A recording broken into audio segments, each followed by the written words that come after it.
Oke, gimana Mas Ahmad? Udah bisa komputernya mungkin masih ditunggu ya.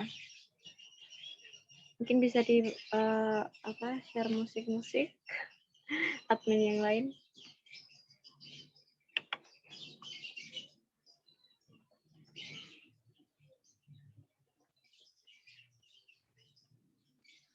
Bisa di setel musik background dulu, if available.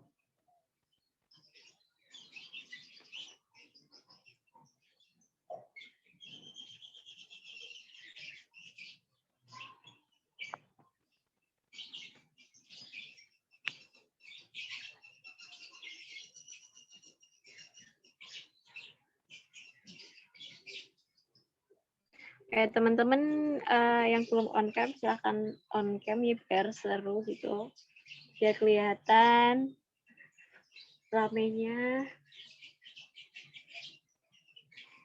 sambil menunggu biar lebih keluar semangatnya pagi-pagi.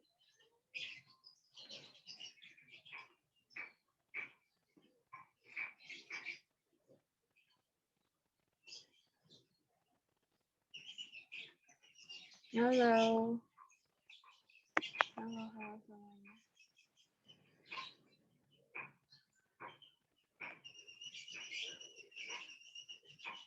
Bisa kenalan dulu di chat mungkin ya. Dari mana asalnya, kotanya, atau kuliahnya di mana, atau instansi apa, atau dari bank sampah mana mungkin yang aktif bank sampah, atau mungkin dari WCD lain gitu, dari WCD Klaten, atau dari organisasi apa, komunitas apa, silahkan di komen ya. Kita kenalan dulu buat seru-seruan. Silahkan admin yang pakai laptop bisa di-share background musiknya biar agak rame gitu sambil nunggu laptopnya loading. Bentar ya Kak, ini mau di-share screen sama teman saya. Bentar. Udah bisa? Oke, kita tunggu. Kita tunggu.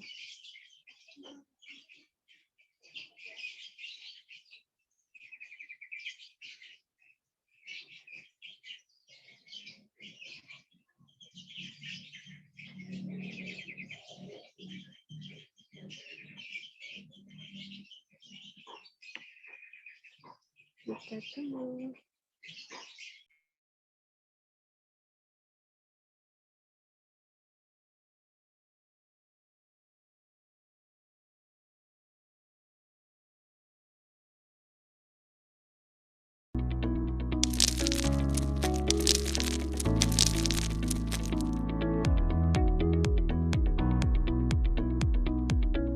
Indonesia merupakan negara kepulauan terbesar di dunia, terdiri dari 17.508 pulau, memiliki 35 provinsi, 9 kota, 416 kabupaten.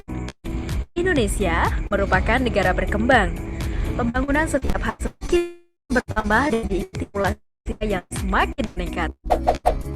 Jumlah penduduk Indonesia pada tahun 2015 255 juta jiwa dan pada 2030 akan mencapai 1 juta jiwa. Jumlah penduduk di Indonesia berbanding lurus dengan jumlah sampah yang dihasilkan setiap harinya. Pada tahun 2012, Indonesia menghasilkan sampah sebesar 175.000 ton per hari atau 64 juta ton per tahun. Terdiri dari 60% dan 40% anorganik atau 5.000 ton sampah organik per hari. Hal ini sangat penting untuk solusinya. Sampah organik akan menyebabkan efek buruk pada kota-kota di Jawa Tengah maupun Indonesia secara luas.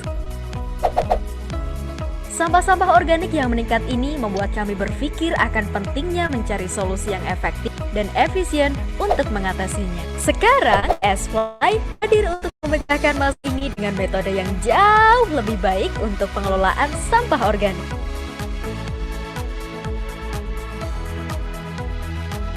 Setelah menggunakan proses organik berubah dari macam lahan yang berguna untuk pertanian. Beberapa tahapan dalam BS Fly: budidaya lalat tentara hitam di insektarium, budidaya larva lalat tentara hitam, penyediaan sampah organik sebagai sumber pakan larva lalat tentara hitam. Sampah organik sebanyak 3 dapat diurai dengan BASF yang memiliki kandungan protein 30-40%. Sedangkan merupakan hasil samping penguraian larva BASF dan akan menjadi pupuk kompos. Sampah organik dikumpulkan dari berbagai macam sumber, dari rumah tangga, food industry, kemudian diproses dengan teknologi BS Fly. Hasilnya akan guna untuk pertanian dan sumber makanan berprotein.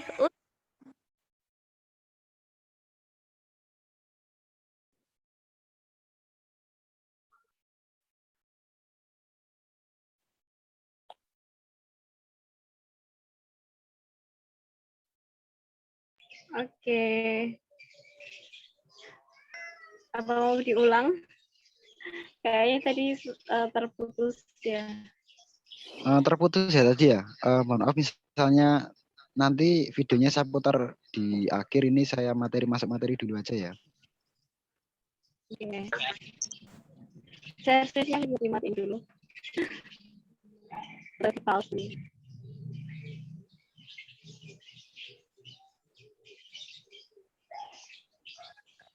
Oke, lanjut materi aja ya, Kak. Ya, ya sebelumnya bismillahirrahmanirrahim. Assalamualaikum warahmatullahi wabarakatuh. Waalaikumsalam warahmatullahi wabarakatuh. Selamat pagi rekan-rekan dan juga teman-teman dari berbagai daerah yang tadi sempat baca dari chat, ada dari Banjarbaru, Kalimantan Selatan, kemudian ada dari Lampung, dari Karanganyar dan sebagainya. Salam kenal, saya Ahmad Mujahid dari Klaten, Jawa Tengah, yang pada pagi hari ini akan berbagi ilmu kepada Bapak, Ibu, saudara-saudari sekalian. Tadi sebelumnya mohon maaf karena ada kesalahan teknis di video, jadi mungkin belum bisa share di awal seperti itu.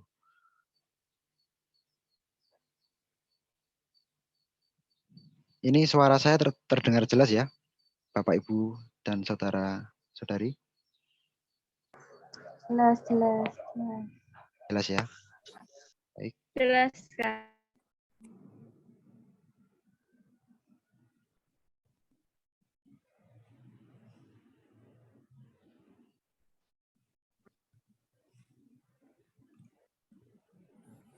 Baik, saya akan share screen materi PPT sama teman saya. Nah,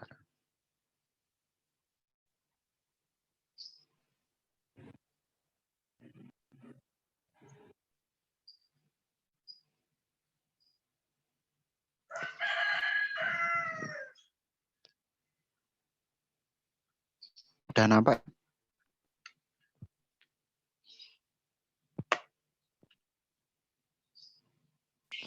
Ya, udah jelas.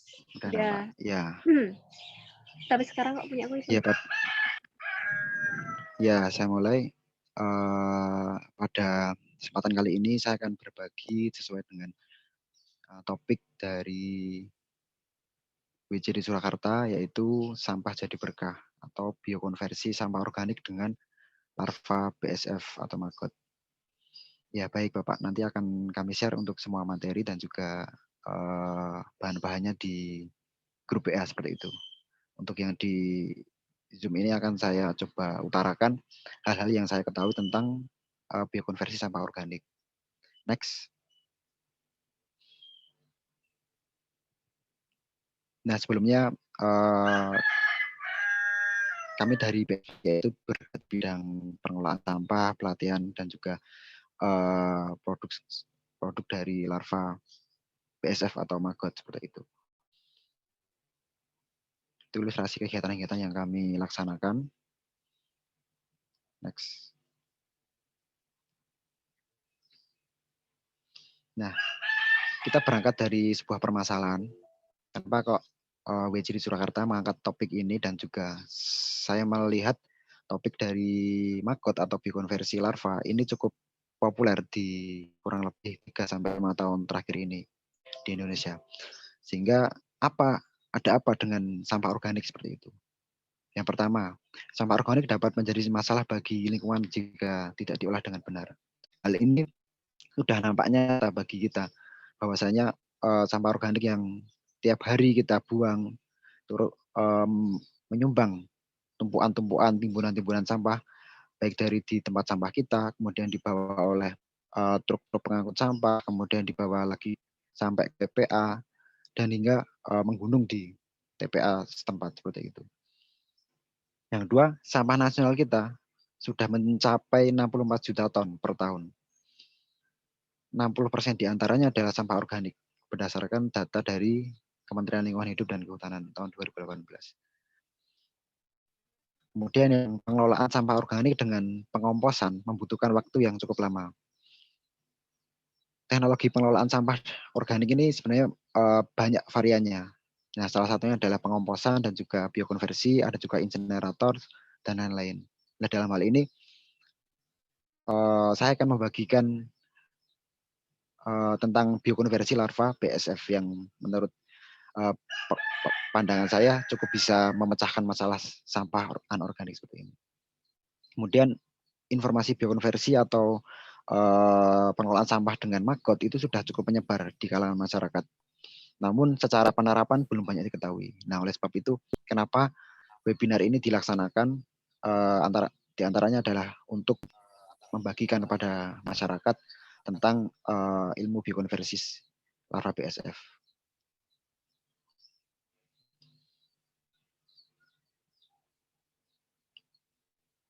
Nah, ini dari data KKP,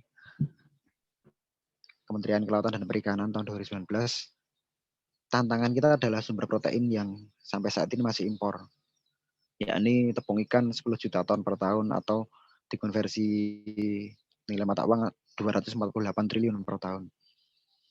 Itu untuk protein pakan di Indonesia kebutuhan. Entah itu untuk pakan ikan, konsumsi, dan sebagainya.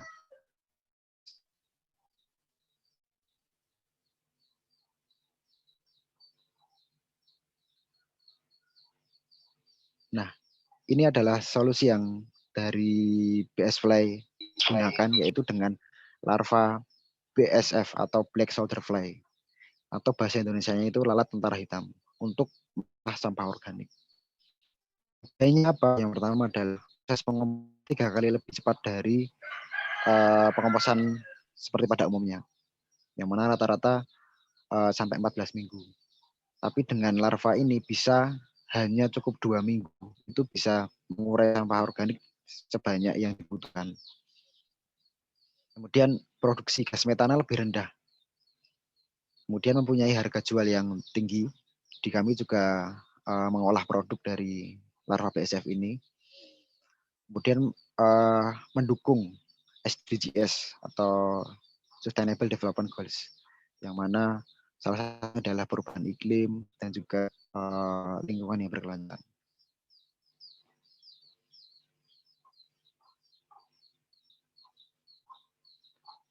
Nah, berikut adalah siklus atau alur dari pengelolaan sampah organik, yang mana dari kiri Bapak Ibu itu berupa perumahan, berupa industri dan sebagainya yang memproduksi sumber sampah, entah sampah organik, entah sampah anorganik.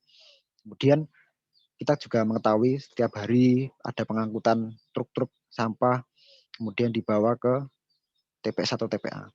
Nah, dalam hal ini, dalam konsep yang BS Fly sampaikan adalah sampah organik dibawa ke tempat atau workshop untuk biokonversi.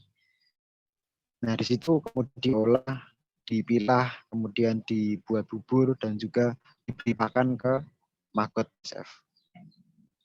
Nah, hasilnya adalah berupa pupuk, berupa pakan ikan, dan sebagainya. Next.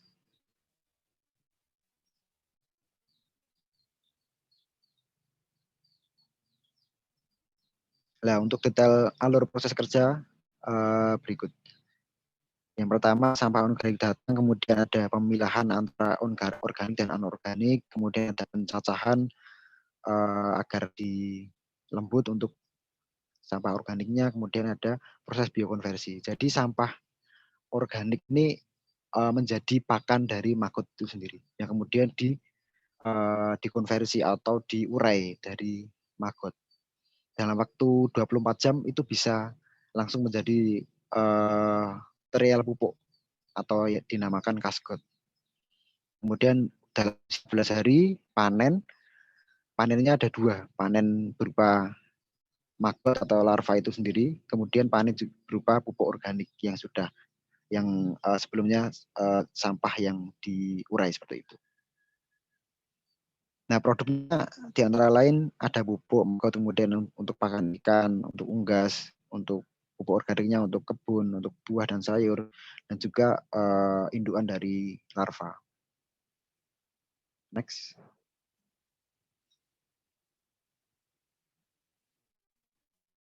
Cara singkatnya, dalam sebuah budidaya di peternakan itu ada yang namanya siklus budidaya.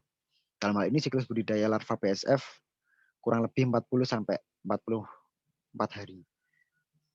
Yang pertama dimulai dari telur usia 3 sampai 5 hari. Kemudian setelah telur menetas menjadi baby larva atau larva kecil. Kemudian membesar diberi pakan organik, sampah organik selama 14 hari. Nah, disinilah proses biokonversi berlangsung. Di usia 9 sampai 18 hari, itu proses larva rakus-rakusnya. Jadi diberi pakan organik apa aja itu akan diurai. Nah, setelah itu masuk ke usia prepupa dan pupa, itu kalau bahasa kupu-kupu seperti entong ya. Jadi proses entong lah. Yang di luar Indonesia, di luar Jawa mungkin agak kurang paham ya dengan entong. Entong seperti apa ya? Kepompong. Gitu. Nah, kemudian menetas menjadi lalat di usia 21 sampai 25 hari. Nah, setelah lalat kemudian kawin dan juga bertelur. Begitu seterusnya sampai menjadi siklus. Next. Kemudian apa yang membedakan BSF atau Black Soldier Fly, lalat tentara hitam, dengan lalat hijau yang kita ketahui di rumah atau mungkin yang sering kita ketahui? Terlihat nampak bedanya adalah secara fisik. Yang pertama, untuk di larvanya, kalau belatung lalat hijau itu tidak punya guratan dan terlihat seperti licin atau lebih glossy ya, lebih mengkilap larvanya. Kemudian kalau maggot atau larva BSF itu ada guratan-guratan dan lebih coklat warnanya daripada yang belatung lalat hijau. Itu secara penampakan larvanya ya. Kemudian untuk lalatnya itu juga nampak beda. Kalau lalat yang hijau itu seperti kita ketahui, yang sering kita misalnya nempel di buah-buah busuk atau mungkin di daging busuk atau sampah-sampah yang busuk yang menyebabkan pembusukan. Kemudian kalau yang lalat BSF itu agak panjang, lebih besar daripada lalat hijau dan warnanya hitam dan terbangnya seperti lebah. Jadi bisa dipegang oleh manusia dan aman untuk manusia. Nah, kurang lebih perbedaannya seperti itu untuk lalat hijau dan juga lalat BSF.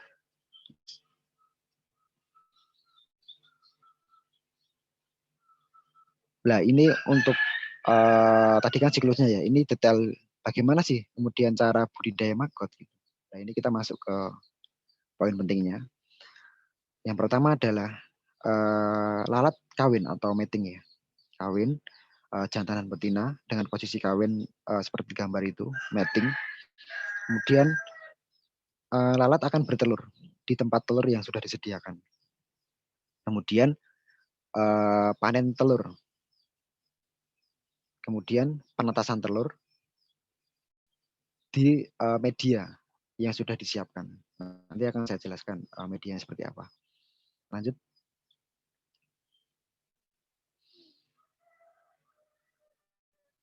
Kemudian setelah penetasan telur, ada baby larva, seperti yang saya katakan tadi.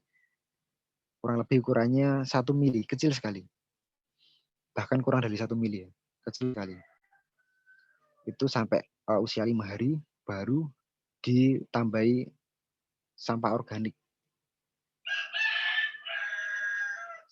Lalu setelah kurang lebih 14 hari, dipanen.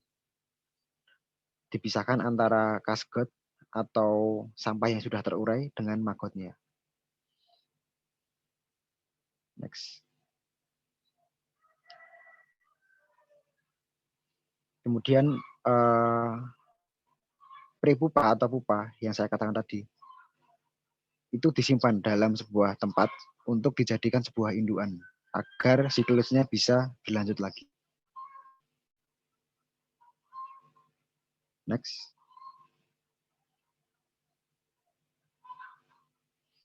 Nah, ini treatment sampah organik ketika kita kasihkan ke larva BSF atau maggot. Jadi di budidaya larva BSF ada yang namanya pakan atau stok pakan.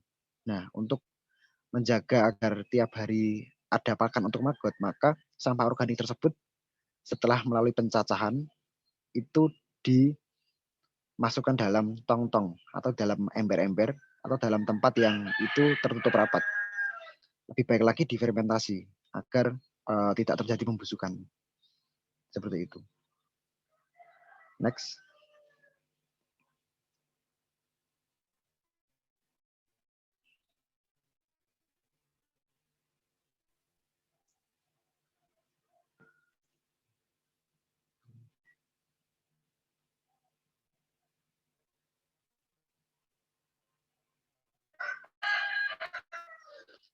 Kemudian sampah organik diberikan kepada maggot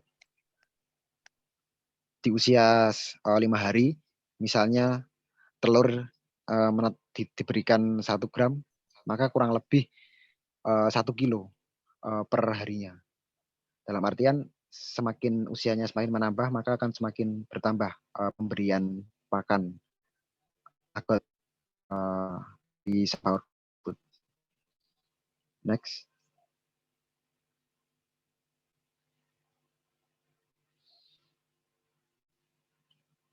Nah, kenapa kok dikatakan di judul sampah jadi berkah?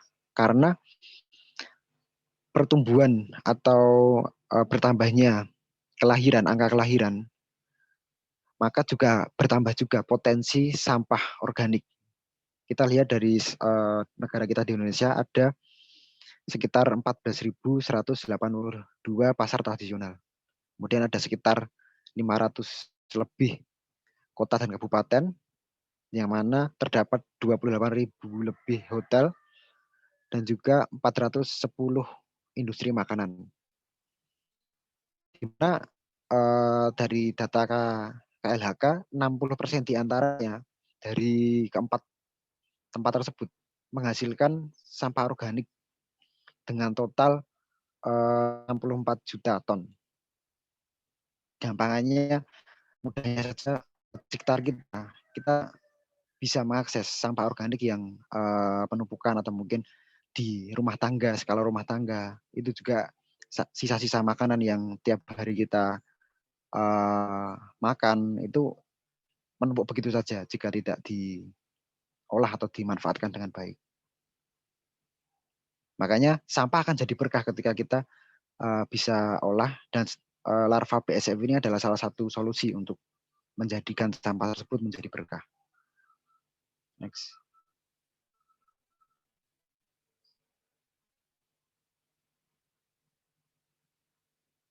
Nah, ini yang saya lakukan dan teman-teman di Klaten, yaitu membuat produk dari sampah organik. Makanya saya berani bilang, kenapa kok sampah jadi berkah? Karena ya benar-benar bisa menghasilkan sebuah nilai ekonomi. Bahkan bisa dikatakan 1-5 kilo sampah organik itu bisa yang dianggap kita buang itu bisa menjadi nilai jual. Bahkan nilai jualnya bisa 80-100 ribu per kilo dari produk olahan sampah organik ini, produk larva.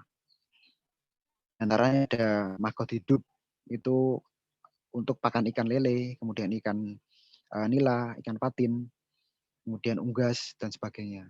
Karena memiliki protein yang tinggi. Kemudian telur BSF, itu juga.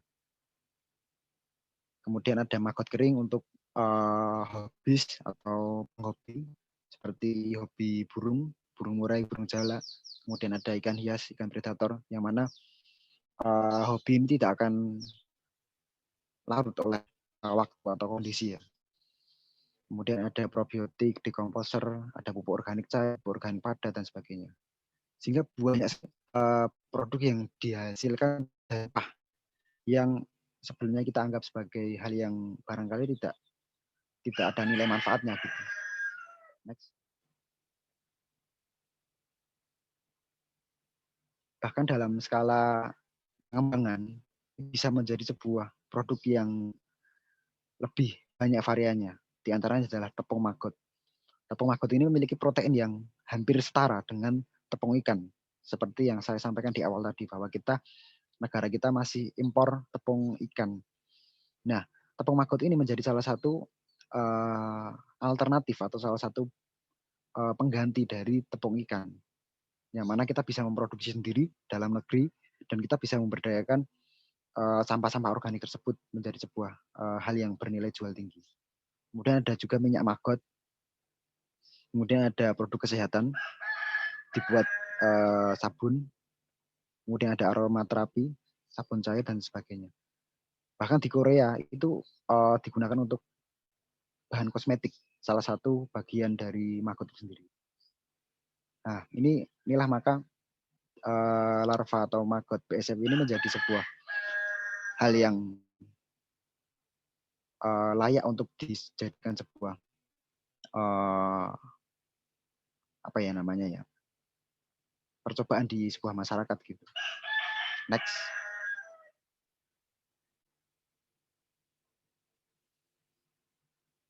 Dari riset akademis pun juga sudah banyak.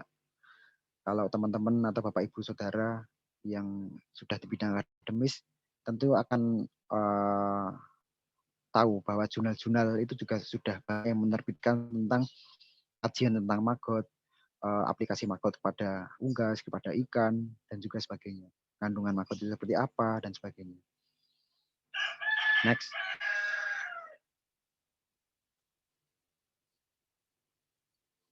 Itu juga riset asam amino. Jadi salah satu kandungan dalam maggot itu adalah asam amino. Yang mana asam amino ini dapat digunakan untuk mencukupi kebutuhan dari ikan, dan juga untuk unggas sebagai pakan alternatif seperti itu. Next. Kalau tadi kita berbicara di maggotnya atau di larvanya, sekarang kita bicara di kasgotnya atau sampah yang sudah diurai. Jadi setelah sampah diurai oleh maggot, tadi akan menghasilkan sebuah pupuk organik atau kompos, hasil kompos ya. Nah, kita rekan-rekan kita yang ada di komunitas maggot sudah mencoba membandingkan hasil dari pupuk maggot. Yang pertama dengan kontrol, kemudian dengan pupuk pada umumnya NPK, kemudian pupuk maggot dengan konsentrasi rendah, dan pupuk maggot konsentrasi tinggi. Hasilnya adalah pupuk maggot konsentrasi rendah lebih memiliki tampak fisik yang lebih besar daripada percobaan yang lainnya. Next. Begitu juga dengan aplikasi pupuk maggot ke tanaman sawi. Juga tampak lebih besar secara penampakan fisik dengan pupuk maggot konsentrasi rendah. Next.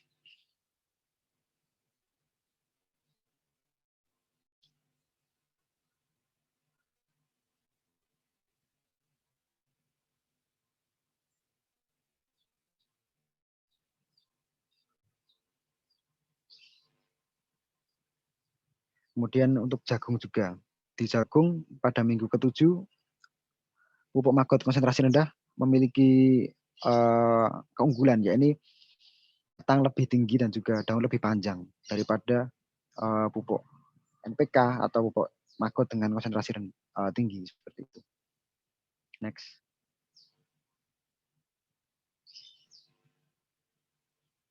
Maka dari hasil biokonversi sampah organik tadi bisa menjadi pupuk, kemudian kita juga mendapatkan sumber pakan bagi peternak-peternak ikan, peternak unggas.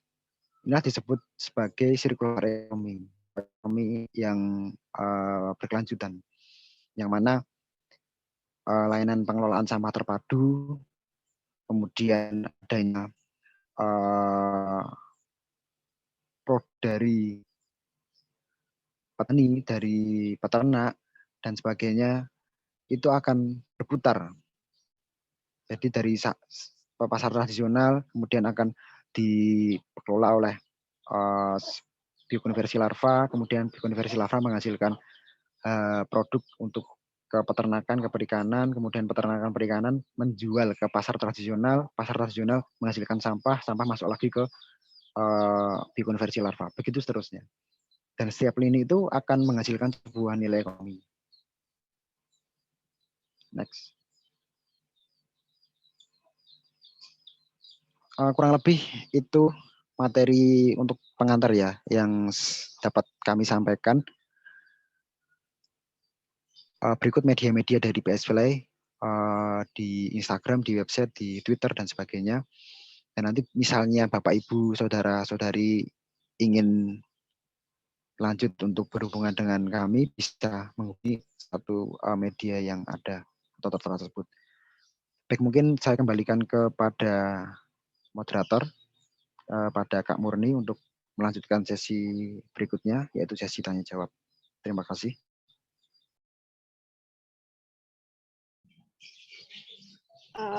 Oke, terima kasih Mas Ahmad atas materinya, sangat berkesan sekali tadi.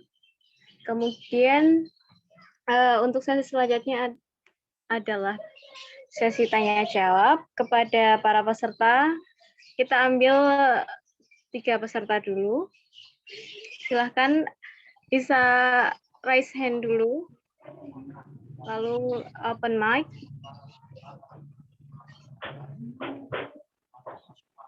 Silakan. Oh ya, ini ada di chat mungkin.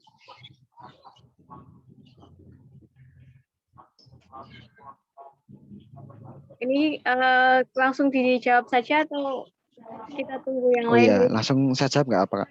Ada ya? Oh iya, pertanyaan dari Bapak Busron ya. Pupuk maggot konsentrasi rendah untuk kangkung, sawi, dan jagung itu prosentasenya berapa dengan bahan yang lain? Baik, sebenarnya kami atau saya sebelumnya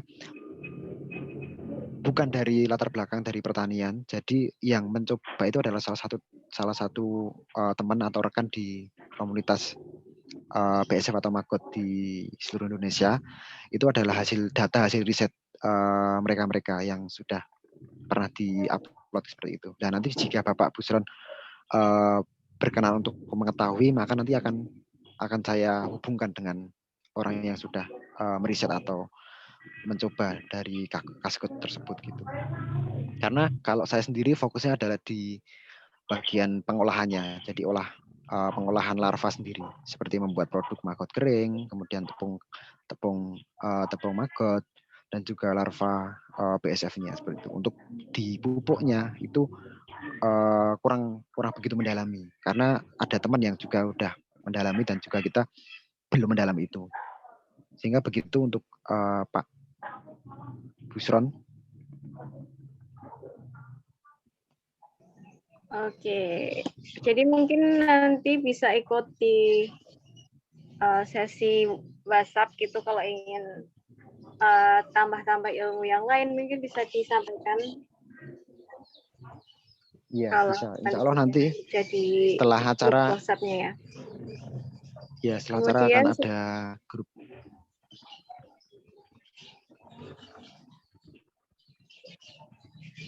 Mungkin aku mau tanya, ini nggak tahu ya, nggak apa-apa kan? Iya, silakan Kak.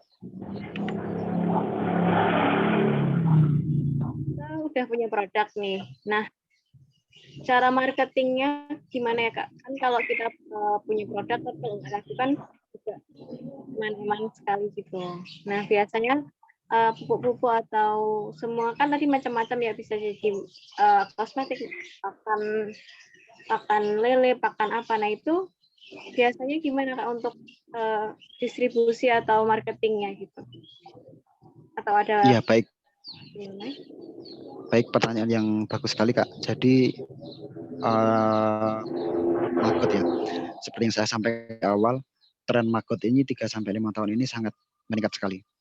Jadi yang sudah kita lakukan di Klaten, kita sudah menyerap dari petani-petani maggot di Kabupaten Klaten untuk didistribusikan kepada petani-petani lele di daerah Solo Raya. Bahkan kalau boleh dikatakan kebutuhan kita per 1-2 hari itu bisa mencapai 5 kuintal untuk maggot hidupnya. Belum lagi untuk produk olahannya. Jadi saya kira marketnya atau pasarnya sangat luas. Tinggal bagaimana kita bisa mempelajari atau mencari akses-akses tersebut. Kalau untuk maggot hidup itu pasarnya ke yang besar ya, itu ke ikan lele, kemudian ke ikan patin kalau di Sleman ya, itu kemarin kita juga ngirim di sana. Kemudian ke unggas juga sebagai campuran pakan ya. Kemudian untuk yang ke maggot keringnya itu ke ikan hias. Jadi kita juga ada di marketing online ya, baik di Shopee, di Facebook, kemudian di Tokopedia dan lain sebagainya. Jadi sangat terbuka luas sekali karena apalagi penghobi ya. Hobi ini kan membutuhkan pakan tiap hari. Jadi akan sangat luas pasar untuk misalnya untuk yang maggot kering tadi. Kemudian untuk tepung ikan juga. Walaupun di awal mungkin akan kurang familiar dengan tepung maggot maksudnya, tepung maggot sebagai pengganti tepung ikan misalnya. Tapi dengan adanya riset-riset akademis, kemudian adanya rekomendasi-rekomendasi dari pakar, maka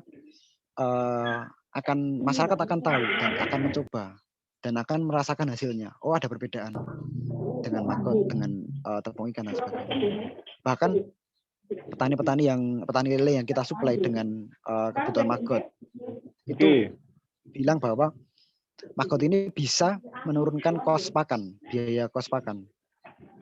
Jadi sangat luas sekali. Apalagi kita produksi lelenya juga sangat luas di Klaten, di Boyolali dan juga Solo Raya. Jadi marketnya saya rasa masih terbuka luas. Seperti itu Kak. Apakah sudah terjawab? Oh begitu ya. Mungkin terus apa ya?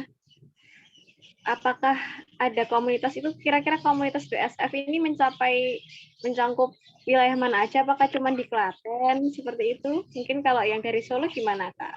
Kalau pengen ikut mungkin.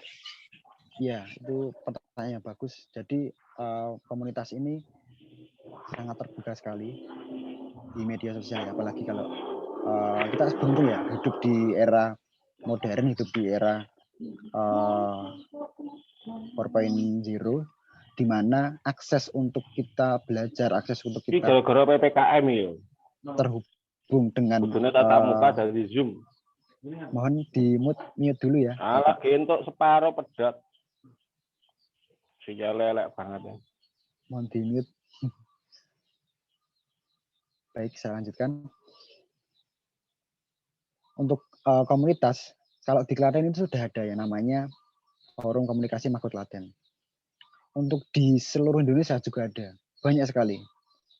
Bapak Ibu tinggal milih mau masuk di Facebook atau di Telegram, itu sudah ada komunitas-komunitas, atau kalau di Telegram channel ya, atau channel yang sudah menyediakan apa ya istilahnya sharing-sharing, kemudian tutorial dan sebagainya. Bahkan di YouTube sudah banyak juga yang sudah menjelaskan tutorial dari A sampai Z. Nah, maka dari itu tugas dari WCD salah satunya adalah mengkampanyekan teknologi biokonversi ini kepada masyarakat. Yang kemudian masyarakat tertarik dan juga mempelajari dan mengaplikasikan proses biokonversi larva ini. Jadi kalau Bapak Ibu saudara-saudari ingin bergabung komunitas, nanti bisa saya akseskan. Kita kasih link grup-grupnya, atau mungkin kita nanti buat grup sendiri, itu bisa. Di Solo juga ada, saya juga masuk di komunitasnya. Kemudian di Klaten juga, kemudian di BSF Indonesia itu juga ada. Bahkan ada di internasional juga, saya juga ada aksesnya di sana. Jadi misalnya Bapak Ibu saudara-saudari mau belajar lebih lanjut, gabung komunitas, itu bisa nanti.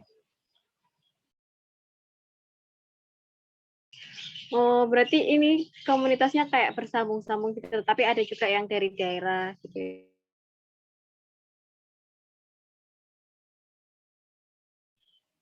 Iya, benar-benar, Kak.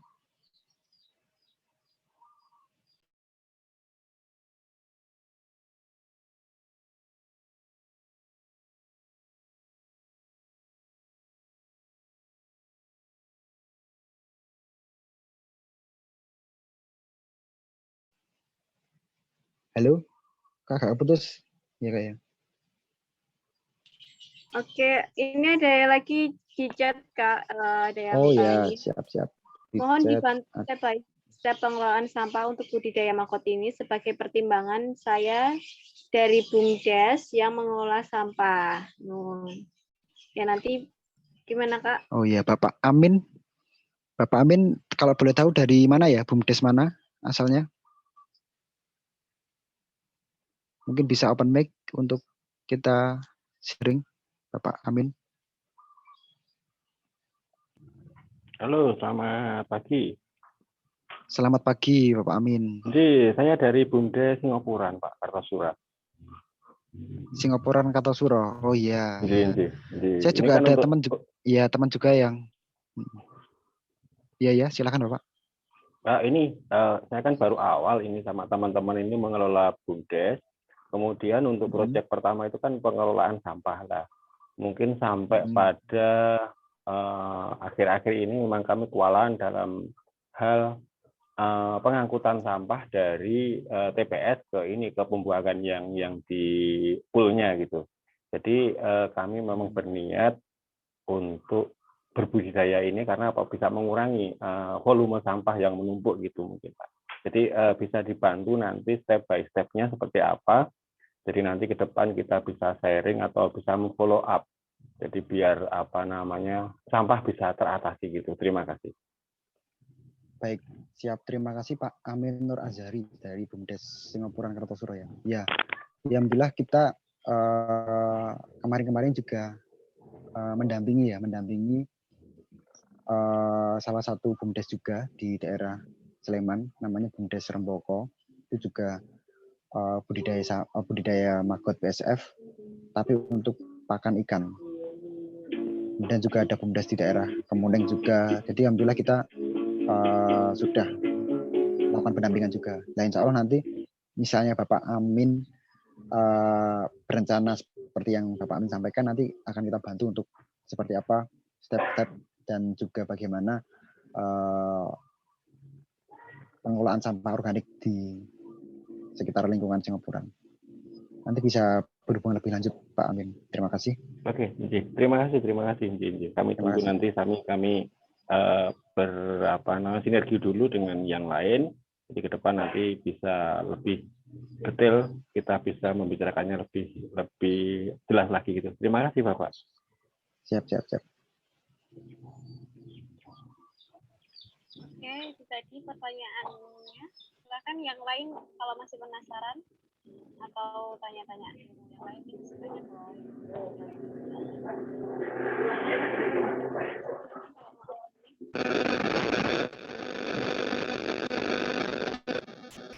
Silahkan Bapak Lutfi atau Saudara Lutfi bisa open mic untuk bertanya. Ya, terima kasih. Ini suara saya apakah masuk, Mas? Masuk. Oh ya, Silakan. saya mau bertanya dari penjelasan tadi. Ya, ada gambaran sih, cuman kurang sedikit paham karena tadi ada beberapa step yang nggak kedengeran karena sinyalnya putus-putus begitu. Yang ingin saya tanyakan, untuk budidaya lalat BSF ini apakah ada dampaknya tersendiri begitu untuk kesehatan, karena kita tahu bahwasanya makanan dari lalat tersebut adalah barang-barang organik yang dibusukkan begitu, Mas. Mohon penjelasannya, Mas. Terima kasih, Mas. Itu aja pertanyaan dari saya. Oke, siap. Terima kasih Mas Lutfi, pertanyaan yang sangat bagus sekali. Jadi kenapa kok lalat BSF dengan lalat hijau itu berbeda? Kalau boleh saya sampaikan bahwa lalat hijau itu sebagai vektor penyakit atau pembawa penyakit, sedangkan lalat tentara hitam itu justru bisa dikatakan sebagai lalat yang higienis. Karena sama sekali lalat tentara hitam tersebut tidak menyebarkan penyakit dan juga tidak makan gitu. Jadi proses dari lalat hijau itu adalah proses pembusukan. Makanya ketika sebuah atau ada sampah organik yang dihinggapi oleh lalat hijau, itu akan berbau busuk. Berbeda dengan lalat tentara hitam. Maka kalau lalat tentara hitam, larvanya itu sifatnya mengurai.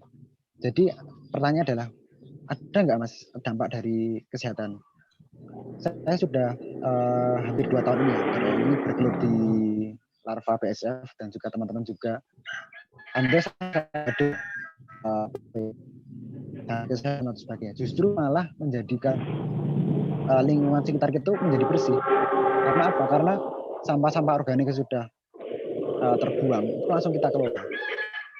Nah, yang namanya sampah kan berbau lah. Bagaimana Mas cara mengatasi biar sampah tersebut bisa mengurangi baunya? Nah, itu ada caranya. Jadi itu masuk ke nanti teknik budidaya ya. Itu ada caranya. Jadi dalam budidaya maggot ini bahkan di riset akademis juga sama sekali tidak berbahaya untuk manusia. Justru malah larva ini membantu manusia. Dengan adanya larva ini, sampah-sampah yang dihasilkan manusia itu bisa terurai.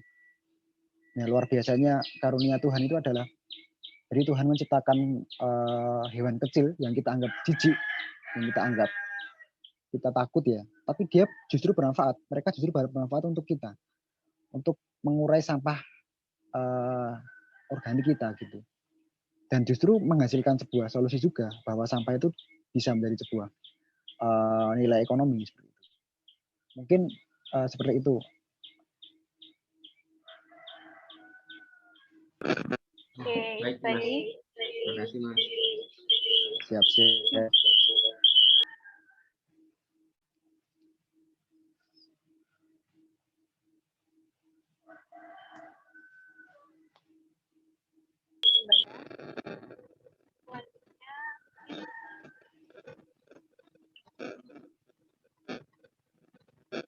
Selanjutnya adalah online form. Silakan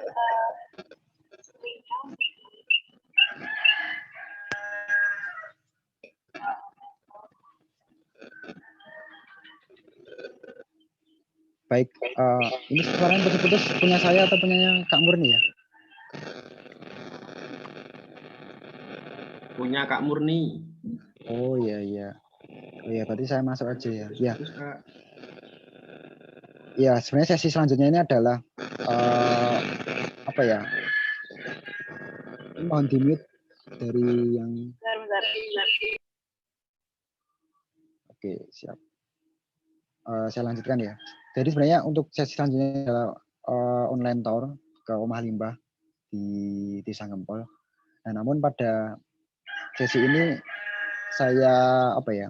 Saya persingkat ya bahasanya. Saya persingkat sebenarnya nanti saya ada bahan-bahan video ya. Bahan-bahan video dari Omah Limbah, kemudian bahan-bahan untuk bagaimana sih memberi makan maggot, bagaimana cara penetasan dan sebagainya.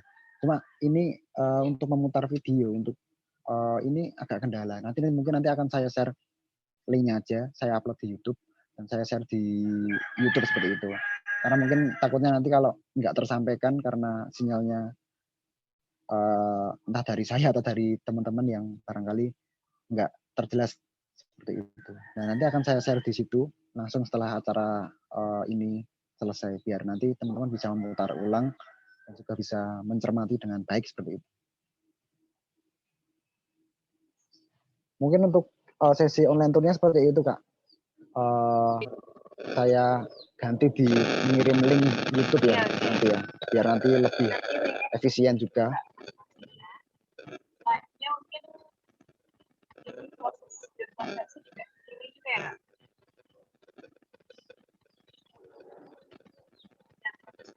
Nah, untuk proses versi ini saya akan ya bagaimana sih larva maggot ini. Nah, ini saya di depan saya ini ada larva maggot, mungkin saya akan open cam ini. Nah, bagi teman-teman yang mungkin masih jijik, nggak apa-apa, nanti silakan dijauhkan. Tapi ini nggak berbahaya kok. Ini saya buka ya. Bentar.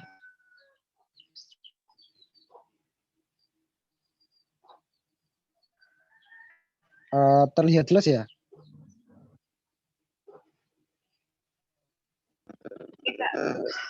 Terlihat? Nah, ini larva BSF maggot ya. Berbeda dengan yang kita di apa ya? Belatung ya. Kayak belatung lalat hijau. Ini ada guratan-guratannya. Dan ini nggak apa-apa, dan aman, dipegang nggak apa-apa.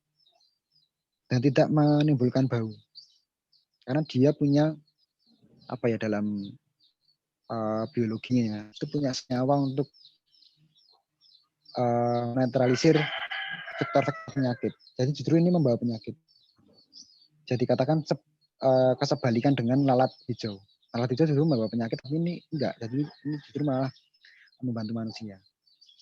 Nah ini si pakan ya diberikan pada ikan lele, ikan patin dan sebagainya.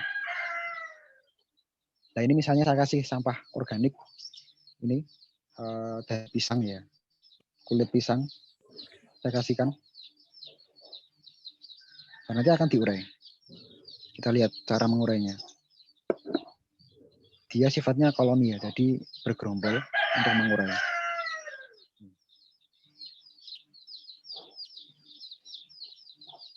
Nah, kita tinggal sejenak. Kalau ini itu prepupa dan pupa. Jadi yang masih bergerak. Ini prepupa namanya. Jadi calon indukan. Tapi kalau udah nggak bergerak kayak gini, itu namanya pupa atau kepompong kalau bahasa kupu-kupu ya, entung. Nah ini di dalamnya udah siap menjadi lalat. Udah siap jadi lalat. Nah ini itu indukan. Jadi ketika panen maggot itu ada satu siklus diperuntukkan untuk indukan agar siklusnya bisa berputar terus. Lalat berkawin kemudian jadi bertelur, kemudian jadi maggot seperti ini tadi, maggot kecil, dan diberi pakan dan pakan sampah organik ya. Ini dan diurai akan jadi pupuk organik kalau sampahnya. Seperti itu. Ini nggak berbahaya, tapi mungkin ya kita awamnya ya, yang masih awam mungkin akan wah ini geli dan sebagainya, itu wajar sih. Dulu saya juga geli lihat dan juga memegang ini.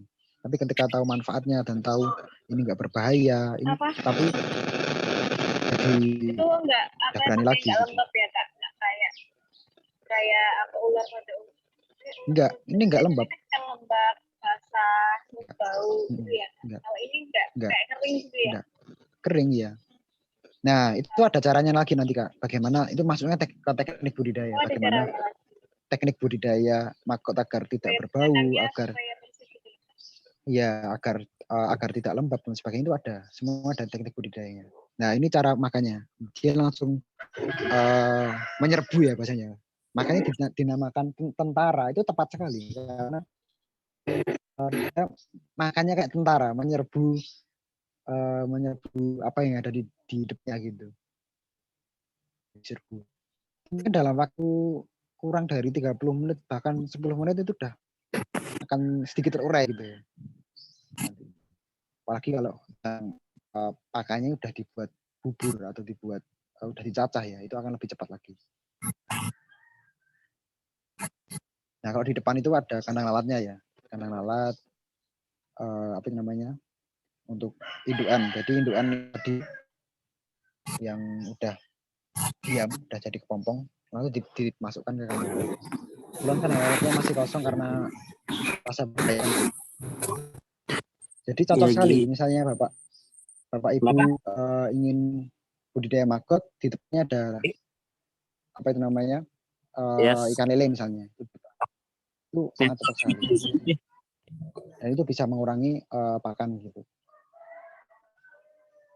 Silakan misalnya mau bertanya jawab langsung nggak apa-apa dari Bapak Ibu atau saudara-saudari disampaikan. Nanti itu bisa kalau ada yang minat bisa ya.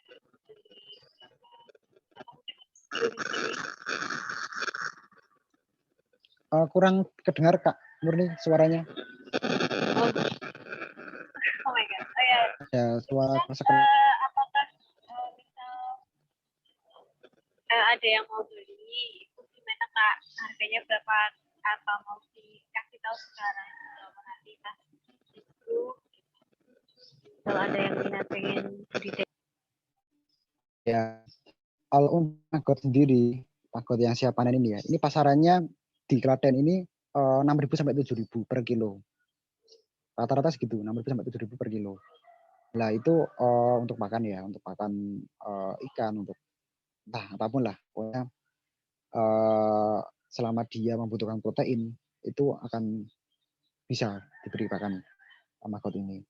Kemudian untuk prepupa ini untuk indukan ini ya, calon indukan, ini harganya 60.000 per kilonya. Kemudian untuk telurnya itu kan telur kan per gram ya, itu per gramnya 5.000. Nah satu gram itu bisa menjadi 2 sampai 3 kilo maggot seperti ini dengan pemberian makan sesuai tentunya ya. Jadi nggak terlalu banyak juga nggak terlalu sedikit karena maggot ini akan rakus sekali. Jadi ketika dia udah di usia 10 hari ke atas itu akan rakus. Bahkan makan pun langsung cepat diurai langsung. Seperti itu. Itu Kak, kalau udah jadi lalat, apakah perlu dikasih makan? Kalau dikasih makan apa? Tadi kayaknya kan dijelasin juga ya Kak. Oh iya. Lalat diapain? Jadi ketika udah jadi lalat, itu nggak perlu dikasih makan.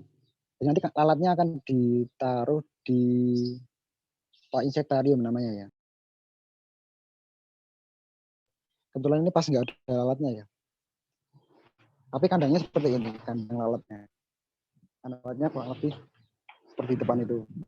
Nah, itu namanya insektarium dan nanti lalat apa namanya kepompongnya itu dimasukkan di situ, nanti lalatnya akan menetas dan nggak perlu dikasih makan, cukup disemprot air ketika siang hari ketika panas gitu.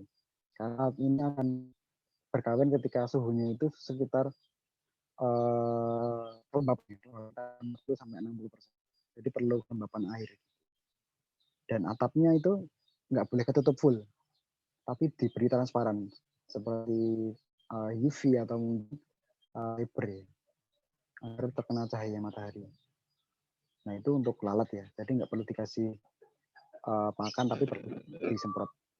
Dan Oh ya, lalat ini tadi usianya lalatnya hanya selain untuk 5. budidaya itu apa?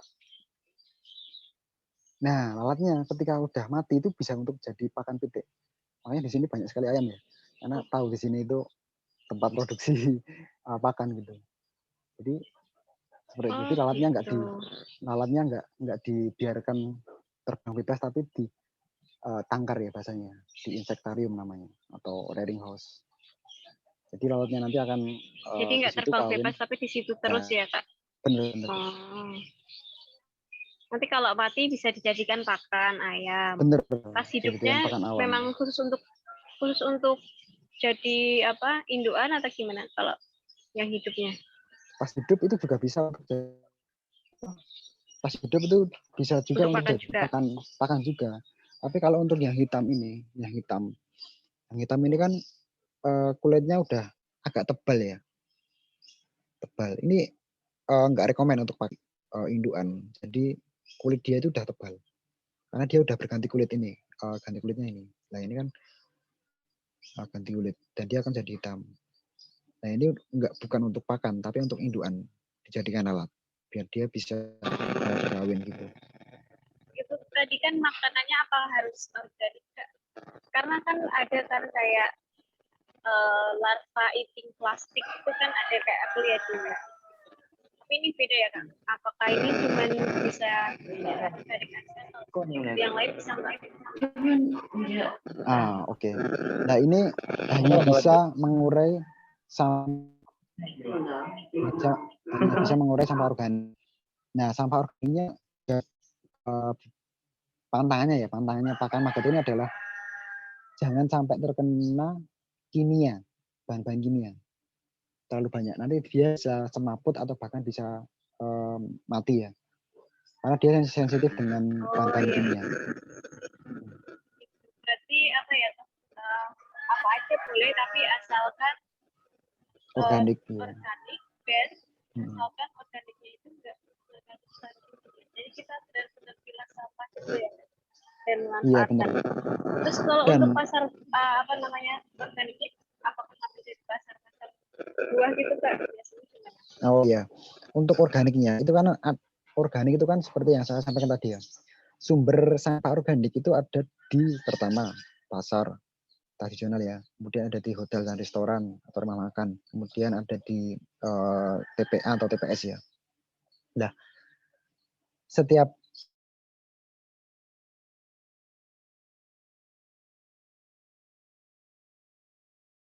mengurai sampah itu apabila diberi sampah organik yang sudah bubur atau yang lunak, jadi nggak terlalu keras dan sudah tidak terlalu berserat. Tapi sebenarnya bisa diurai, cuma mungkin penguraiannya akan lambat. Misalnya dikasih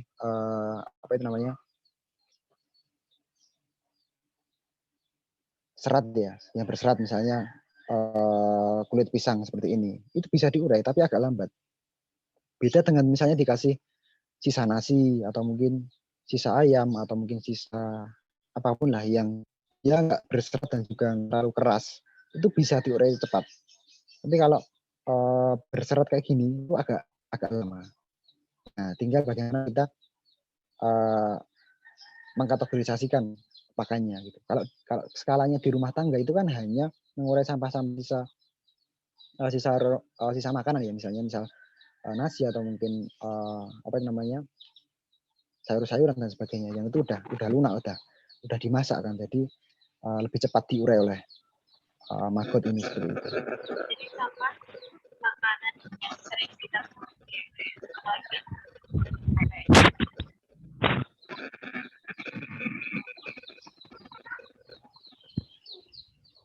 ini ada yang di chat ya, coba saya bantu jawab. Saya baca satu-satu. Lalatnya ada jantan betina apa enggak? Iya, lalatnya ada jantan betina. Jadi yang membedakan adalah kalau yang lalat jantan itu apa ya? Belum di sini belum ada lalatnya ya. Nanti akan saya share ya apa gambar perbedaannya ya. Ini ada di materi. Itu bagian ujung untuk tempat bertelur atau pantatnya itu sedikit lebih lancip kalau untuk yang betina. Kalau yang jantan itu enggak. Nanti ada fotonya. Nah, jantan dan betina itu usianya hanya 5-7 hari. Lebih dari itu ketika enggak kawin atau melebihi usia itu akan mati. Jadi usia hidup lalat itu sangat pendek sekali. Lalat tentara hitam. Beda dengan lalat hijau, lalat muska, lalat rumah itu agak lama ya, 2 mingguan ya. Ini lalat tentara hitam ini relatif pendek. Makanya ketika kita berbudidaya maggot ini akan banyak lalat yang mati ketika berada di kandang lalat tadi. Karena usianya memang pendek gitu. Nah, biasanya mati tersebut setelah kawin atau mungkin udah melebihi usia hidupnya. Jadi ibaratnya kalau boleh dikatakan kita budidaya maggot ini kita memelihara anak-anak yatim ya. Karena kan orang tuanya udah meninggal. Alatnya udah meninggal tapi telurnya masih hidup. Jadi kurang berkah mana gitu. Nah, kemudian dari Dio Muhammad Barkah ya. Kalau sudah jadi lalat BSF, apa perlu dikasih makan alatnya atau tidak? Iya, seperti yang saya jawab tadi, nggak perlu dikasih makan, cukup disemprot air ketika cuacanya terlalu panas gitu. Tapi kalau nggak panas, kayaknya di Klaten ini kan agak-agak sejuk ya, itu nggak perlu. Kalau di kita juga kalau memudahkan untuk mengecek suhu kelembapan itu kita pakai ya termometer itu ya, termometer otomatis itu ya. Itu ada alatnya di alat gitu. Begitu Pak Dio Muhammad Barkah, kemudian Pak Ardi Julianto, berapa lama jangka waktu kemampuan indukannya untuk produksi atau bereproduksi dan kemudian digantikan lagi dengan indukan baru. Jangka lama dari indukan ini, jadi indukan ini lagi, itu kurang lebih 40-45 hari. Jadi ya hampir 1,5 bulan lah. Prosesnya seperti apa? Prosesnya adalah seperti yang saya katakan tadi, yang pertama indukan ini tadi jadi pupa kayak gini, diam. Kemudian setelah jadi pupa, dia jadi lalat. Kurang lebih dari pupa sampai lalat itu ya 7 hari lah. 7 hari. Kemudian lalat usianya 5-7 hari. Setelah itu dia bertelur. Kemudian 3-5 hari. Kemudian setelah telur nanti akan jadi larva dewasa, di mana usia 6 hari ya, 6 hari sampai 18 hari. Itu diberi pakan terus. Nah, dia biasanya udah segini lah kurang lebih. Sebenarnya masih bisa besar lagi gitu, tapi ini ya cukup lah untuk pakan. Nah, sampai usia 18 hari, lah lebih dari 21 hari. Dari 21 hari itu akan menjadi kayak gini lagi. Jadi prepupa atau pupa. Jadi usia 28 hari. Siklus totalnya adalah 40 sampai 45 hari. Sampai menjadi ini lagi, kurang lebih sekitar 21 sampai 25 hari.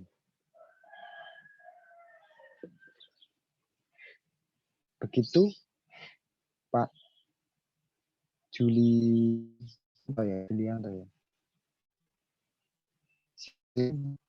Mau bertanya? Mas Lutfi Ali, silakan. Ya Mas, saya mau bertanya. Ini ada pertanyaan titipan dari teman saya yang juga ada di sini, cuma sinyalnya jelek, jadi nggak bisa. Oke, silakan. Saya mau bertanya Mas, gini, dalam proses budidaya itu, apakah ada potensi si lalat tentara hitam ini tercampur dengan lalat hijau, Mas? Kalau semisal kecampur itu terus bagaimana, Mas, untuk memisahkan lalat hijaunya gitu, untuk mengeluarkan lalat hijaunya itu? Itu aja sih Mas mungkin pertanyaannya, Mas. Terima kasih ya Mas. Nah benar, bagus sekali Mas Lutfi dan juga rekannya Mas Lutfi, ini pertanyaan udah masuk ke teknis ya. Ya. Dalam budidaya, dalam berternak, entah apapun, entah itu ternak kambing, ternak unggas, sapi dan sebagainya, itu pasti akan menjumpai kendala-kendala dalam teknik berternak. Nah, begitu juga dengan maggot ini. Pasti ada hal-hal yang akan kita jumpai. Nah, salah satunya yang disampaikan oleh Mas Lutfi tadi atau rekannya Mas Lutfi, yaitu bagaimana kita nanti tahu kalau itu atau bercampur dengan lalat hijau gitu.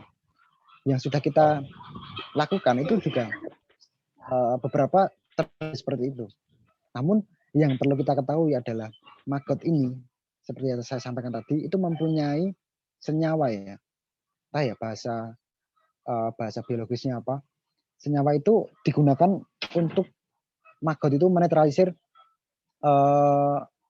hal-hal yang di sekitarnya.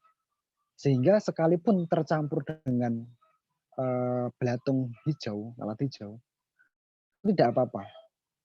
Dan itu pun tidak akan banyak populasinya. Paling cuma 1-5% dari seluruh populasi maggotnya. Itu berasal dari mana? Itu bukan berasal dari maggotnya, tapi berasal dari sampah yang sebelumnya sudah busuk, kemudian di situ sudah ada telur dari lalat hijau, kemudian diberi pakan ke maggot. Yaitu maka lalat hijaunya, larva lalat hijaunya akan menjadi besar. Nah di situ nggak apa-apa. Nah kalau Bapak atau Mas Lutfi itu mengamati, misalnya nanti mencoba, itu akan terlihat lalat hijau, larva lalat hijau itu akan terlihat seperti apa ya, aktif-aktif atau geringas-geringas sendiri gitu loh, akan menjauh dari koloni dari lalat maggot ini maksudnya. Jadi sekalipun itu tercampur itu nggak apa-apa. Begitupun ketika pas fase lalatnya, itu nggak akan banyak, itu maksimal 1-5% aja, dan itu sama sekali nggak akan mengganggu dari proses biokonversinya. Nah, salah satu mengatasinya adalah usia sampah organiknya itu jangan lebih dari sampai 5 hari. Jadi ketika kita punya sampah organik jangan didiamkan lebih dari 3 hari. Karena ketika didiamkan saja, tidak diberi perlakuan, lalat hijau itu akan hinggap dan akan memberikan telur di sana. Karena insting lalat atau insting maggot itu akan meninggalkan generasinya di tempat sumber pakan. Begitu juga dengan lalat. Nah, maka dari itu di kita kalau meminimalisir itu dikasih fermentasi. Jadi sampah organik tersebut difermentasi dan dimasukkan ke tong-tong atau ember-ember dan tutup rapat.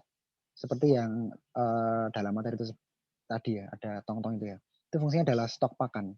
Jadi sekalipun Bapak Ibu Saudara itu punya pakan banyak, sampah organik banyak, itu bisa ditandu bahasanya, bisa disimpan dengan teknologi fermentasi. Nah, fermentasi nanti ada sendiri ya nanti ya.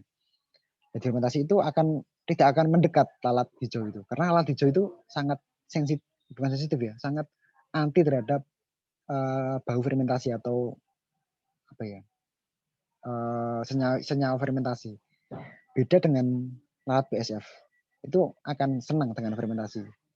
Nah, maka dari itu nanti di teknik budidaya, bagaimana cara lalat itu bertelur itu akan ada juga fermentasi itu, bagaimana penerapannya dan sebagainya. Nah, itu masuk ke detail-detail teknik budidaya. Yang jelas tadi ya, mungkin terjawab ya Mas Lutfi untuk pertanyaannya.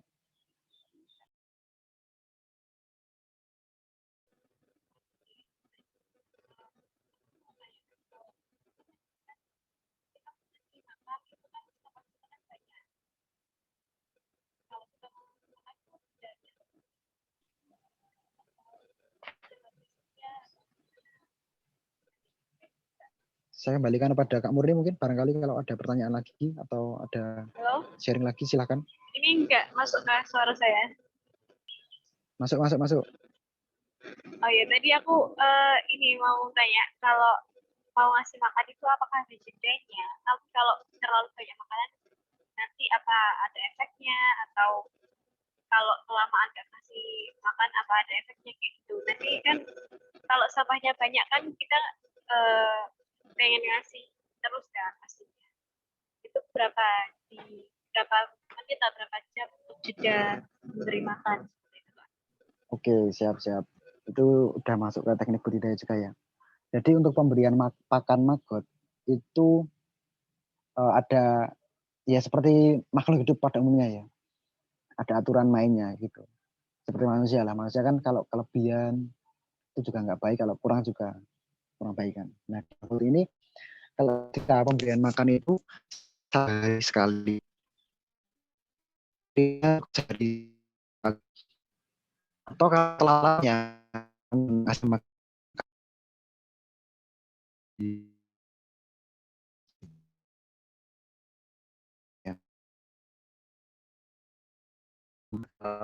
ya dan operasi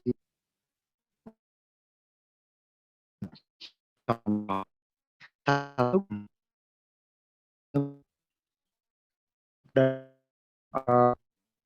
program telur maggot itu hasil 2,3 kilo. Nah, kebutuhannya dihitung dari FCR ya, feed conversion ratio. Nah, ini yang di bidang sebenarnya kalau itu karakternya adalah organik ya sayur itu FCR banding 5. Artinya apa? Telur membuat jika menjadi kilo maggot itu maka memerlukan sampah organik sayur. Tapi kalau sampah ada kandungan ada juga misalnya ada sisa apa ya ikan dan sebagainya itu akan berbeda.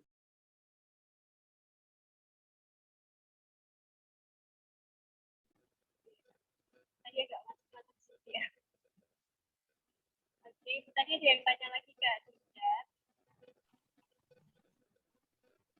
Terus Cara mengatasi media maggot atau kaskot banyak bentuknya.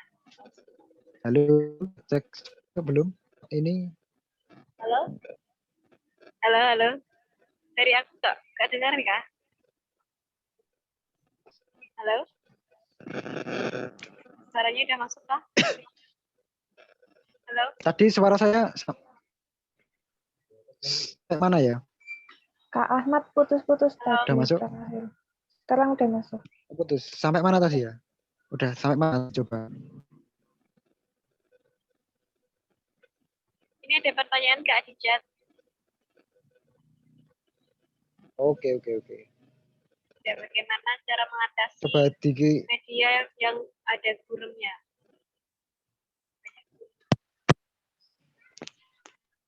Ya Kak Murni saya kecil banget sekarang udah belum.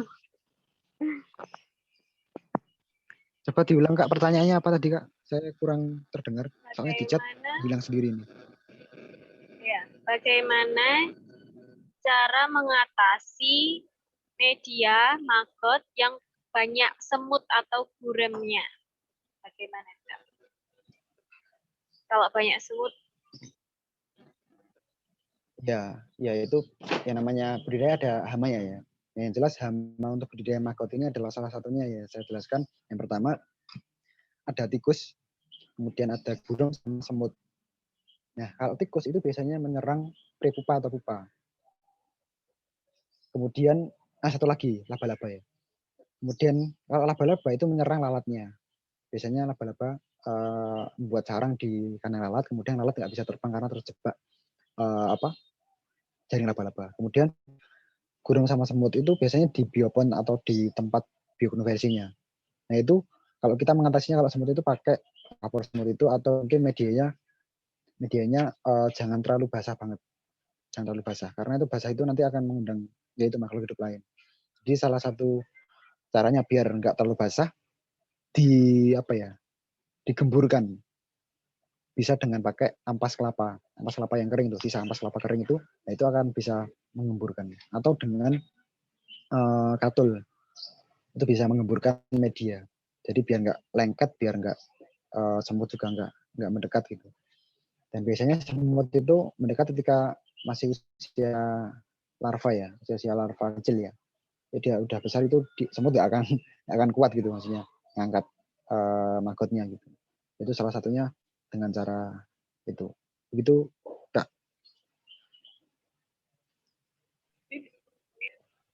Berarti tantangannya memang tersendiri ya dari kecil baru lahir sampai jadi induan itu pasti hambanya pasti ada dan berbeda dan nanti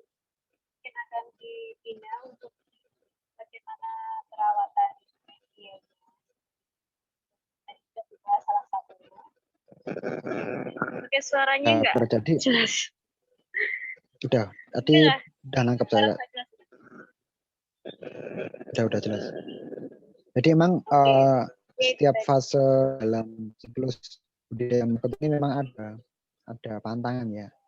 Namun dalam hal ini pantangan itu bukan berarti tidak bisa dilakukan, tapi ada solusinya. Kita sudah tahu. Nah, makanya dalam kita mengaplikasikan ini, maka kita perlu mencoba.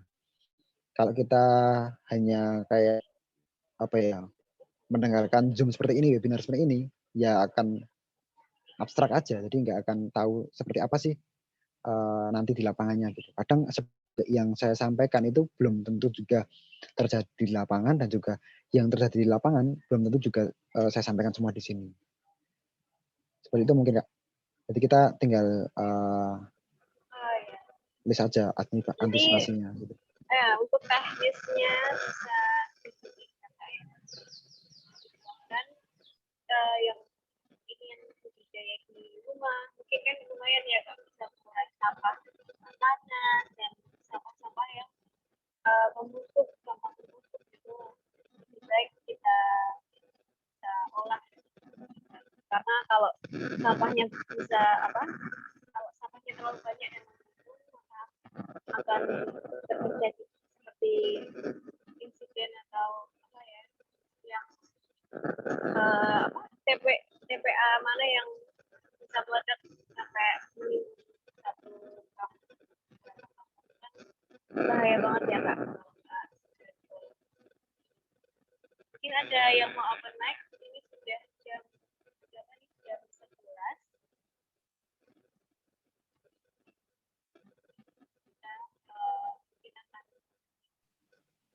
Suaranya Kak Murni terputus-putus. Tapi silakan misalnya ada teman-teman yang langsung mau tanya atau mau feedback atau sudah cukup juga nggak apa-apa, silakan.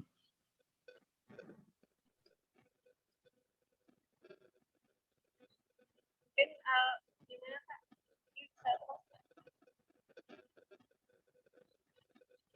Kira-kira kalau ada pertanyaan yang lain atau baik akan ada monitoring keliling-keliling budayanya lagi. Kurang jelas Kak suaranya Kak. Kak Murni suaranya kurang jelas. Panasin ini Kak.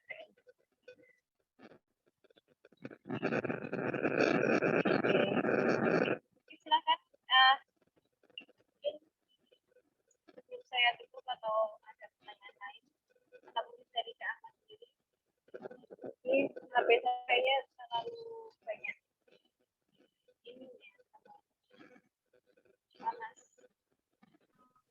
Ya mungkin jikalau nggak ada pertanyaan mungkin bisa cukup sampai di sini. Namun yang perlu saya sampaikan dalam webinar ini adalah bahwa biokonversi larva ini itu merupakan salah satu solusi sendiri dari alam ya. Solusi dari alam yang mana alam itu akan membantu kita ya ketika kita istilahnya juga membantu alam gitu, menjaga kelestarian alam gitu. Dan ini merupakan salah satu campaign dari BCD Surakarta ya untuk bagaimana menebarkan atau menyampaikan ke masyarakat tentang teknologi biokonversi larva, yakni untuk solusi pengelolaan sampah organik yang sampai saat ini masih menjadi masalah gitu. Nah nanti misalnya Bapak Ibu Saudara-saudari sekalian yang ingin berhubung lebih lanjut atau ingin mengetahui seperti apa, nanti saya bisa akseskan. Ada banyak di daerah Klaten atau di Solo Raya juga yang bank sampah itu sudah menerapkan pengelolaan sampah got ini. Kemudian juga ada yang skala rumahan, ada yang ibu-ibu single parent ya, itu yang juga budidaya maggot untuk menghidupi kebutuhan hidupnya, membiayai anaknya dan sebagainya. Itu bisa menjadikan penghasilan ekonomi lebih, apalagi di era pandemi ini ya. Jadi sangat mudah sekali untuk mencari penghasilan dari maggot gitu. Itu tinggal kita bagaimana kita bisa mempelajari, memahami dan juga mengaplikasikan. Mungkin cukup itu, Bapak Ibu, saudara-saudari sekalian yang sudah ikut bergabung. Saya ucapkan terima kasih dan juga mohon maaf sekali jika di awal tadi ada kendala-kendala yang tidak bisa saya kendalikan dan juga keterlambatan. Mungkin semoga di lain webinar lebih baik lagi dan syukur-syukur kita bisa berjumpa, bertemu offline, atau mungkin diadakan sebuah forum yang difasilitasi oleh WJD atau lembaga lainnya. Demikian saya kembalikan kepada Kak Murni. Terima kasih. Wassalamualaikum warahmatullahi wabarakatuh. Waalaikumsalam warahmatullahi wabarakatuh. Terima kasih atas sesi sharing dan bentuk kata-katanya. Kemudian untuk teman-teman silakan mengisi absensi atau presensi, link presensi, kemudian nanti akan share untuk sertifikatnya. Dan untuk teman-teman jangan left group dulu, nanti akan ada mungkin yang berminat untuk lebih lanjut bisa lanjut ke sesi bimbingan yang lainnya dan juga bisa di-linkkan ke komunitas PSF di Kota Solo atau di kota teman-teman atau masyarakat Bedoyo ya yang pada pagi hari ini bergabung. Terima kasih atas antusiasme dari teman-teman, bapak-bapak, ibu-ibu, kakak-kakak. Mohon maaf apabila banyak kurang. Semoga webinar ini mendapat lebih baik lagi ke depannya dan semoga dapat menjadi manfaat untuk kita dan kita bisa lebih mengolah sampah dengan bijak dan dapat istilahnya membantu lingkungan lagi, save planet gitu. Untuk itu mari kita tutup sesi webinar pada pagi hari ini dengan alhamdulillahirobbilalamin. Saya Buris Kartiwi sebagai moderator pada pagi hari ini. Mohon maaf jika banyak salahnya. Wassalamualaikum warahmatullahi wabarakatuh. Waalaikumsalam warahmatullahi wabarakatuh.